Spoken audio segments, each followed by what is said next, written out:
आखिर क्या करना चाहती हैं काजल राघवानी मेघा श्री के साथ? जी हाँ, आखिर क्यों काजल राघवानी पीछा कर रही है मेघा श्री की? जी हाँ, आखिर क्यों खेसारी के साथ मेघा श्री को देखना नहीं चाहती है काजल राघवानी? लेकिन एक तरफ मेघा श्री और खेसारी की जोड़ी को फैंस जहाँ काफी ज्यादा पसंद कर रहे हैं, तो वहीं काजल राघवानी मेघा श्री और खेसारी की जोड़ी को थोड़ा सा भी देखना नहीं चाहती है।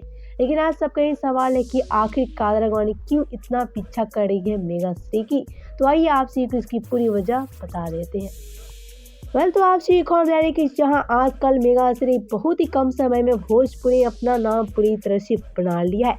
आपसे एक और बता दें कि आज मेघा श्री भोजपुरी की जानी मानी अभिनेत्री बन गई है। बात की जाए काजल राघवानी के बारे में तो काजल राघवानी भी आज किसी से कम नहीं है, लेकिन आज काजल राघवानी को पूरी तरह से टक्कर दे रही है मेघा श्री।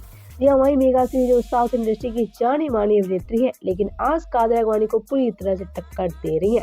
यह काजल राघवानी से जहां खेसारी को भी छीन लिया है मेघा श्री ने, और ऐसे में आजकल मेघा श्री तो भोजपुरी में काफी ज्यादा खुश है। और एक तरफ बात की जाए काजल राघवानी के बारे में तो काजल राघवानी को थोड़ा सा भी पसंद नहीं आ रही है खेसारी लाल यादव और मेघा श्री की जोड़ियां, और ऐसे में काजल राघवानी लाख कोशिश कर ले मेघा श्री और खेसारी को अलग करने के लिए, लेकिन कभी भी खेसारी लाल यादव मेघा श्री से अलग नहीं हो सकते हैं। तो आपसे भी क्या करें इस खबर को लेकर बताएं हमें नीचे कमेंट बॉक्स में।